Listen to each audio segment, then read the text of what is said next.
I get this question a lot when asked by the visa officer or the consular, who is paying for your trip? What is the best answer to give? Sometimes people are a bit confused when it comes to that question and the question of who is paying for your deficit. Who is paying for your expenses, your miscellaneous expenses, your total cost of attendance? Who is going to take care of it? So I would say that they are not really the same questions. They are kind of very different.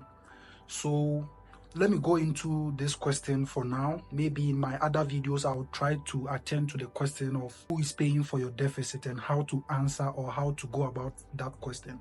But in today's video, I'm going to let us know what really goes into the question, who is paying for your trip. So I'll use my case as an example. Then after that, I'll give other examples. Then based on the examples and the case studies that I'm going to give, based on where you find yourself, you know what to say. So there is no one specific answer to this. Sometimes I see some videos and the videos look as if there is one specific answer or there's one specific way to go about this question. No. You can approach this question in different ways based on your story or based on your case or your situation. So in my case, when I was coming to University of Colorado Boulder, I had a fully funded scholarship with zero deficit. So I didn't have a bank statement, a personal bank statement at the time.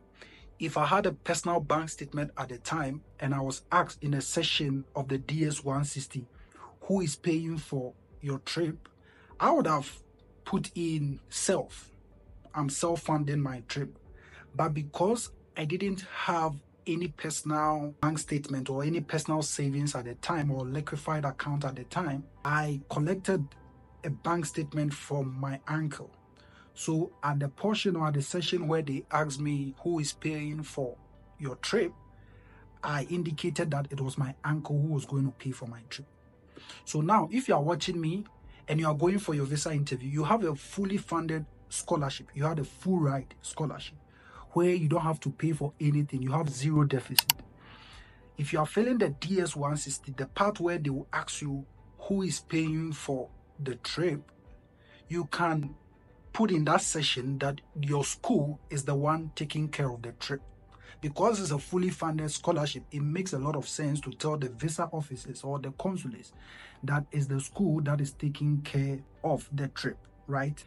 And in another scenario, in another instance, what you can say, if you have a personal bank statement, you can do self-funding and you put the fact that, yeah, I got a fully funded scholarship, but I also have a personal savings based on the work that I do, and based on that, I'll be able to self-fund my trip. That also makes a lot of sense, and it also even helps you build home ties. The fact that you are working, and based on the work that you are doing, you've been able to save some amount of money from that, which is going to help you book or pay for your trip, right?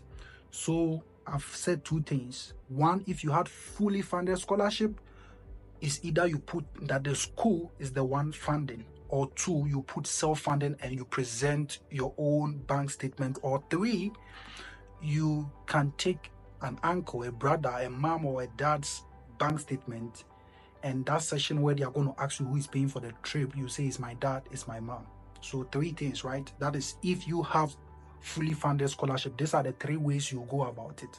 Now, if you don't have fully funded scholarship, but then you got almost everything covered by the school. Maybe the school gave you 80% or 90% scholarship and you are taking care of the 20 or the 10% deficit. You can still put that the school is the one taking care of the trip, because almost all your deficit is covered, and it makes sense to the consulates to put in that session that is the school that is taking care of your trip, right? Because it also helps the consulates to know that you are not just coming to depend on your personal funds. You are also depending on the fact that the school has given you some form of funding, which is really good. But in scenarios where you didn't get any funding at all,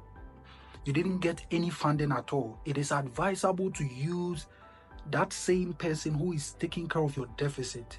It is advisable to put the person's name at that session where they are going to ask who is paying for the trip. You want that alignment to be in your application process. Like, you don't want to put that, oh, the school is taking care of your trip. Meanwhile, the school didn't even give you any form of funding.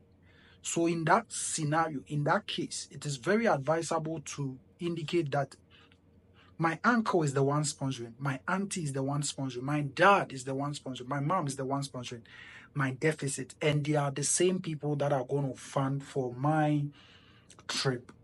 You get the point? Because if you didn't get full funding, you didn't get partial funding, then it's not advisable to put in that section that the school is taking care of your deficit, knowing what the school didn't give you any form of funding. But if you had partial, and partial here, I mean, like, some substantial amount of money. I'm not saying your total cost of attendance is like $62,000 and the school gave you $10,000, and that is not what I'm talking about. Partial funding, if like your deficit is $62,000, the school is taking $40,000 and maybe you are taking the additional $22,000. That is what I'm talking about, right? So please pay attention to this. So based on the things that I've said, if you are asked who is paying for your trip, I am self-funding my trip. And also because I work, I've been able to save this amount of money, so I'll be self-funding for my trip. Now, if you don't have any amount of money saved in your account, like in my case when I was in Ghana, just use the person that is paying for your overall deficit in that session, right? Or you can say the school is funding your trip if you had fully funded scholarship. And that's the case for some schools in the United States. There are some schools that actually take care of your trip. In my case, that wasn't the case.